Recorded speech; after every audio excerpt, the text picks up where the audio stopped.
எதுவுமே இல்ல இல்லையா? அடுத்ததா நமக்கு தன்னோட இத பகிர்ந்துக்க போறவர், அனுபவத்த பகிர்ந்துக்க போறவர், மகாதேவன்னு தென்காசியிலேருந்து அவர் பகிர்ந்துக்க போறார். வார்த்தையே பேச வரமாட்டேங்கிறது. அழுகதான் வருது. அவர் சொல்றார், அவளோட குடும்பம் பரம்பரை பரம்பரையாக ஆச்சாரியாள் சிங்கேரி ஜெகத்குருவின் பொற்பாதங்களை போற்றி அன்னை சாரதாம்பாள வழிபட்டு வருபவர்கள். குரு அருளால அவளுக்கு தென்காசியில பாரத் பெட்ரோலியம் பங்க் இருக்கு அவளுக்கு.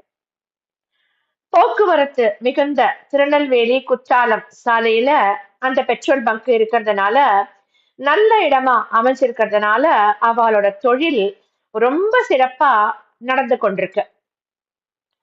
2 வழி பாதையாக இருந்த அந்த இடத்துல எப்போதும் வாகனங்கள்லாம் வந்துண்டும் போயிண்டும் இருக்கும் எப்போதும். இப்படி நல்லபடியா போயிட்டு இருக்கிற சமயத்துல திடீர்னு ஒரு சோதனை வருது அவருக்கு. அந்த தெருவே அதாவது அது அது ஸ்ட்ரீட் மாதிரி இருக்கிற இடம் போல இருக்கு. மெயின் ரோடு இல்ல. ஸ்ட்ரீட் மாதிரி இருக்கிற இடம் போல இருக்குது. அந்த தெருவுல போக்குவரத்து நெரிசல் அதிகமாக இருக்கு அப்படின்னு அரசு அதிகாரிகள் அந்த தெருவ ஒரு வழி பாதையா மாத்திட்டாங்க. அதனால என்ன ஆயிடுத்து? வாகனங்களோட போக்குவரத்து ரொம்பவும் குறைஞ்சு போயிடுச்சு. வாகனங்கள் குறைஞ்சு போயிடுச்சுன்னா அவ பங்குக்கு வரும் வாகனங்களோட எண்ணிக்கையும் கணிசமா குறைஞ்சிடும் இல்லையா?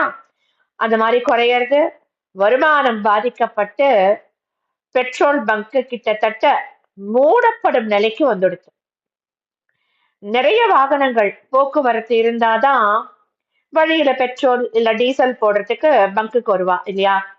இப்படி திடீர்னு பாதையை தடை செஞ்சா என்ன பண்றது? பல அதிகாரிகளிடம் புகார் செய்கிறார், மனு கொடுக்கிறார். ஆனா எந்த விதமான பதிலும் அவருக்கு கிடைக்கல. ஆச்சாரியாள்கிட்ட தான் போய் நிக்கிறார். ஆச்சாரியாள்கிட்ட போறார். சிங்கேரிக்கு கிளம்புறார். ஆச்சாரியாள்கிட்ட போய் அவர் கஷ்டத்தை சொல்றார். சுவாமி, நான் பங்க மாத்த கூட முடியாது. நியாயமான முறையில வியாபாரம் செஞ்சுட்டு இருக்கேன். இனி நான் என்ன பண்ணுவேன்? நீங்க தான் எனக்கு வழிகாட்டணும் அப்படின்னு சொல்றார். அப்போ சிரிக்கிற ஆச்சாரியாள் அவரை பார்த்து, நான் என்ன அரசாங்கமா? விதிமுறைகளை எல்லாம் மாத்துறதுக்கு? இருந்தாலும் நீங்க அரசாங்கத்திடம் கேட்டு முயற்சி பண்ணுங்க. நான் ஆசீர்வாதம் பண்றேன் அப்படின்னு சொல்றார். ஆச்சாரியாள் ஆசி சொல்றார். கண்டிப்பா இதுக்கு ஒரு வழி கிடைக்கும். ஆச்சாரியால் ஆசீர்வாதம் பண்ணிட்டாரு இல்லையா? அதனால இவர் குடும்பத்தாரும் நிச்சயமா குருநாதர் விட்ட வழி நல்ல வழியா தான் இருக்கும் அப்படின்னு ஊருக்கு வரா. இவ வந்து ஒரு மாசம் கூட ஆகல. அதுக்குள்ள அந்த அதிசயம் நடக்கிறது என்னன்னா, போக்குவரத்து அதிகாரிகள் ஏதோ ஒரு காரணத்தினால மிகவும் சுறுசுறுப்பாக ஆட்டோமேட்டிக் டிராபிக் சிக்னல்களை ஊரெல்லாம் நிறுவரா. போக்குவரத்தை கட்டுப்படுத்த அவைகளே போதும் இல்லையா? அதனால இவாளோட தெருவை மறுபடியும் 2 வழி பாதையாக்கி இவருக்கு அனுகூலம் பண்ணிட்டா. இத அவ எதிரே பார்க்கல. பழையபடி வாகன போக்குவரத்து அதிகரிக்கிறது.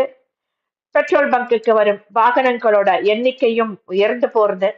வியாபாரமும் முன்னாடி போல நல்லபடியா வளர்ந்துட்டு வந்துட்டு இருக்கு. இது வல்லவோ நம்முடைய குருநாதரின் அருள் இல்லையா? அவரே இன்னொரு அனுபவத்தை நம்மோட பகிர்ந்துக்க போறார்.